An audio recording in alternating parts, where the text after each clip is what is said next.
Welcome to the Leading Hope Podcast with Kevin Jack. Your influence will lead people somewhere, lead them towards hope. Everyone has 20 minutes to learn to become a better leader. Make it count. Thanks, Reggie.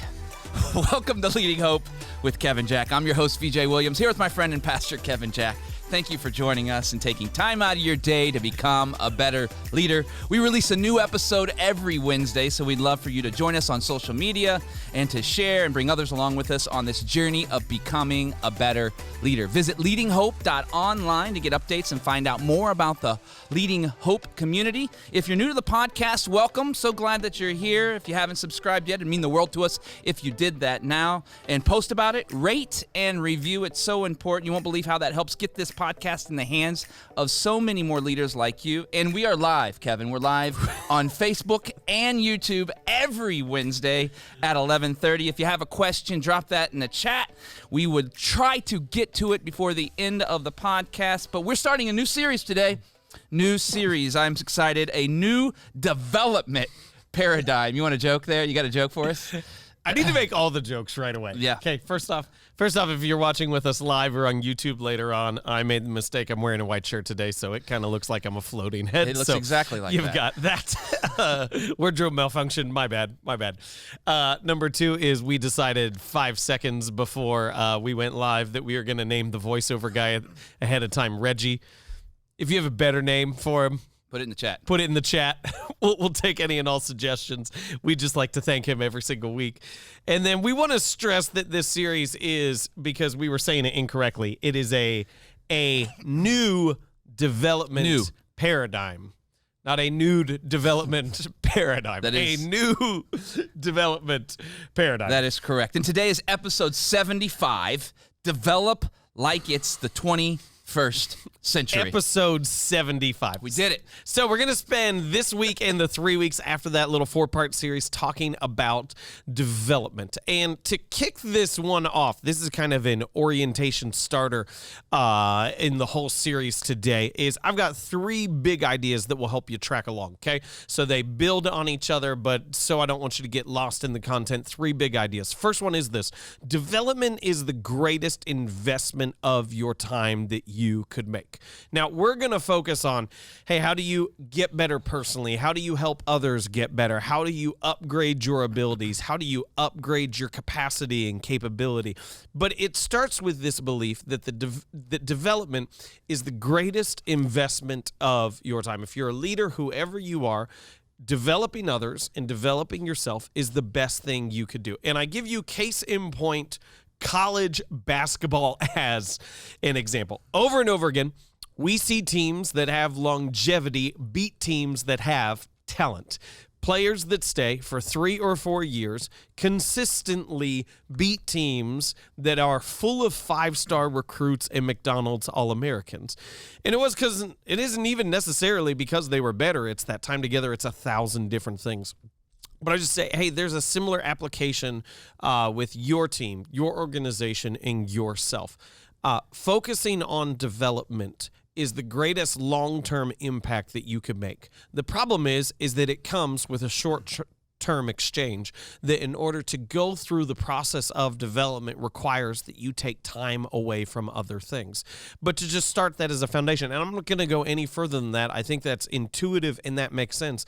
I just want to say you must have a high value on development, and that's the greatest decision you could make for your future. So we have a couple problems when it comes to that fact. For one, we don't value it. So we don't make the necessary exchanges we need to in order to develop. We focus on efficiency. We focus on productivity. We focus on 1,000 other things. We focus on quality. All these things are good things, but in order to have time to develop, you have to take time away from some of these other things. And so we don't value it, so we don't make that exchange. Second problem we have is we don't know how to do it, so we think that we're developing when we're actually not. We don't know how to develop, so we assume development is taking place even though it isn't. We'll get to that in a later episode in this series, but it is one of the problems that we're going to address as to how do you know if you're actually developing or not? How do you know if people are getting better under your leadership or not?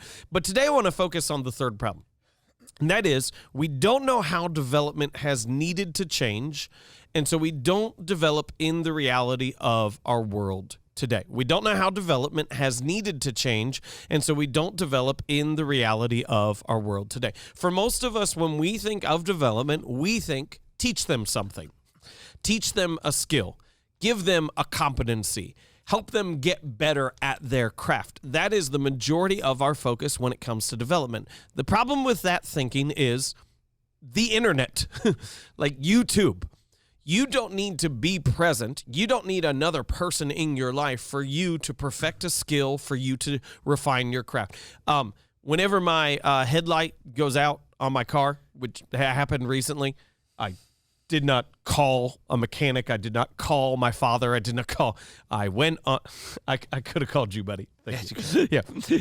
I looked on YouTube. Like, I just looked and it was there. And the same is true for almost anything. How do I do this? How do I do that? How do I get better? How do I do public speaking? How do I do management? How do I do one-on-one meetings? Like, all the information is available. We live in the information age. And we have lived in the information age for so long now, we kind of take that for granted. And we don't realize the information age should have shifted so many of these other things that we're doing. So here's a couple points within this. Information is no longer transmitted relationally. It used to have to be passed on. Your access to information used to be based upon who you knew. You had to apprentice under someone to learn the information that you needed. That is no longer the case. Information is no longer transmitted relationally. So we develop like the internet doesn't exist and like information isn't accessible. And here's my key. We must shift from teach them something to help them become something. This is the new development paradigm that we need to fully adopt. So here's the third big idea. The developer is not an imparter of information. They are a shaper of character. The developer is not an imparter of information. They are a shaper of character. They don't teach you. They teach you how to be teachable. They don't just show you the details. They show you how to care about the details. They don't just show you the work. They instill in you a desire for hard work. I want you to think back for just a second and think back through the best coach you've ever had, the best teacher you ever had in school, the best mentor you ever had, and to think back through the lessons that they taught you. Here's my guess, is the lessons that you remember have almost nothing to do with the skill that you learned. Your favorite baseball coach, the thing that you remember is not how he taught you how to properly stand in the box. No, it was 1,000 other things. It was overcoming fear. It was overcoming adversity. It was dealing with losses and dealing with difficulty. The same is true across the board. Sports, academics, bosses, whatever it is. The thing that sticks with us is who they shape us to become, not a specific skill that they taught us along the way. Now, I want to say this. This has always been true. Development has always, like for all of time, been about how we help shape someone in who they're becoming, not imparting information, but cultivating character. This has always been true. It's just never been more obvious than it is today, because you don't need another person in order to access information. Information is not transmitted relationally any longer, but character always has been. Character is not accessed through information. So if you're going to develop like it's the 21st century, it means you fully focus on how am I helping someone become something instead of teaching them something? How am I teaching them to be teachable instead of simply teaching them a skill? So here are two key things that you need to develop in the 21st century. And we're going to spend the rest of the time really fleshing out this idea, giving constructs to it, best practices, showing you how to develop yourself in this process, which may sound like a crazy thing, but to say, hey, with our awareness that the world is different than it was 100 years ago, 500 years ago, even 20 years ago. The world is different. We must focus on how we help shape people. And so in order to develop like it's the 21st century, you need two things. First off, you need proximity. You need to be close. You're not going to shape who someone becomes at a distance. It is important, if you're going to develop, that requires time, okay? Proximity requires time. You have to be close to them for periods of time. You can't expect someone to be developed in 30 minutes a week. That's not that. You can give them a skill, but you're not going to shape who they become. The second thing you need is intentionality. If you are not intentional that, hey, I'm going to help so-and-so not just get better at this, but get better at life.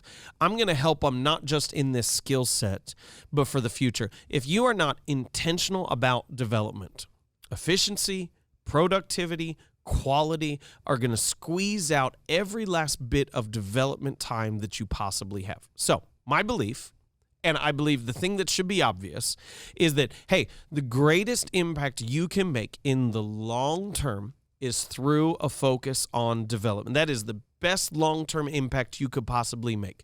In order to do that, in order to make a great long-term impact, you must be focused on shaping who someone becomes. In order to do that, you need proximity and intentionality. Do what YouTube can't, because YouTube can shape someone's ability, but not their character. Do what YouTube can't. What you got, V? Man, I've got a ton here to go over. This is a great topic, by the way. I'm excited for this series. Thank you. The thing I want to start with is you said you talked about development must have a high priority. Talk more about, for you, where do you place that in your week? When do you place it? Is it the beginning? It's the end for schedule, but then more importantly, after you decide that, what do you do to make sure that you're hitting that every week? Oh, interesting. So I will not develop without a rhythm. So we could go back to, my goodness, it was one of the first series that we did on developing rhythms. And to say, hey, if I don't have a rhythm in which development is involved, that's going to get squeezed out of my schedule really quickly. So how to say it as, a lot of it happens outside of my church work. Yeah. Okay, so a lot of it is not people who are on staff, not people who are on our like paid team within there. So it happens weekends, and I've got set rhythms for that. I know, hey, we're getting together once a month here. We're doing this every other week here. And that's my way of ensuring that I'm spending time together. In our like work week, how I have mine set up is, hey, Monday, I have my most important meetings, focused on culture, focused on vision, and focused on key priorities. Tuesday is the day I have set aside for my tasks, to say Tuesday, I'm not initiating work, I'm doing work. And then I really focus on saying, hey, Wednesday and Thursday really are my more prime development times. I'll let some tasks scoot in there from time to time, but to go, hey, some of the meetings, doing this podcast, other pieces are where I can focus on that development and upgrading our mindset. That's really good. I think an interesting part there too is a lot of the best development probably won't come within your work week. Yes. Like a lot of times there's that's a good note. Keep talking. Yeah, I mean, for me, we're so task driven throughout a week that the development, we're doing some development pieces and culture shaping, but the best development that we can do is outside of the work week itself. Yeah, and so if you focus on the proximity and intentionality, yep. Like the other piece of that probably should be added is availability. Yeah, yes. Because your best opportunity to develop won't always happen at your schedule. That's right. At your prompting. No. And so it's, hey, I'm close enough and I'm real enough and near enough that they know when they need me, they can come to me. When they come to me, it's not going to come on a Wednesday afternoon when I have time set aside for development. That's exactly right. It's late night texts, it's calls, it's crises, it's all those other things. Well, development will never happen on your timetable, for me, at least for me, because if it did happen on my timetable, it wouldn't be needed. Yeah. Like, because it would already have happened. Yeah, and so we talk about, like, there's two pieces of it. There's an initiation side. Yeah. That's an active, proactive part of development. But then there's also a responsive side. You can't be all initiation you have to be responsive in that as well. I agree. That's such a great note. I'm checking here to see if we have any questions coming in. Actually, we did have one about, did you get coffee stain on your shirt? I got that. No. Did I get the stain out? Oh, the stain out. I responded, Okay. yes, I did. Okay, good. That's an important note. The other thing that I wanted to talk about, you talked about living in the information age, and it should have changed a lot of things we do by now. What do you think is stopping us from leveraging that? Oh, this is probably going to be a soapbox that we shouldn't run down, but oh, I love soapboxes. let's do it for just a second. You Come can on, cut me somebody. off. Let's do it. Why we don't is because we love to feel like the expert. Like, I could just as easily point someone to a video or an article that explains it better, but it is so much more fun to stand up there and say, let me tell you how smart I am. Let me educate you all in this moment as to how much I know. And so we don't do, all right, let's talk about this.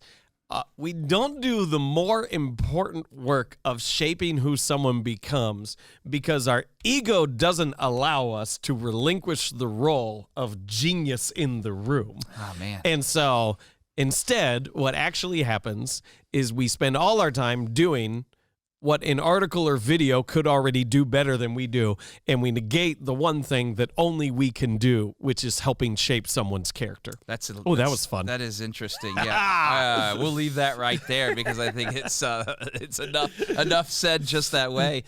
You also said the developer is not an importer of information; they are a shaper of character. Yeah, and I think that's this whole episode wrapped up at the end of the day. I look at that, and we talk about the information, and I talk about my kids. My kids, so many times, like, first of all, my oldest kid has a full-blown, like, gaming computer, right? And he's had it for, like, 4 years. He's 16, so at 12. I didn't have my first computer until I was 22, I think, right? And that by then there was not a real way to Google stuff. And so he'll come to me with questions. Yeah. He'll come to me with questions and be like, hey, I just don't know how to do this. Wait, you've had it for 4 years. You know what Google is. You Google and YouTube everything. I mean, kids today, they know how to do just about anything, but he stops from doing it. And I'm thinking at the end of the day, it's not a information that you're seeking. Your character isn't where it needs to be for you to move forward. Accurate. Talk more about that. Talk about what we need to do to help not only people, but our kids. Yeah. So I think, and this is why this series is so important, the crisis that we face is whenever other people were our access to information, and specifically parents. Yes. Like, parents were your gateway to the information world. You couldn't have figured it all out outside your parents. What happened was that the information came with how to use it. The information came with values instilled in it, and they were always connected together. I need to make sure no one's missing this because this is too important. Yes. Okay. You learned what to do, and you learned why it mattered simultaneously. You learned what it was and how to use it all in the same boat. And so, as your skill increased, your character was cultivated at the same time.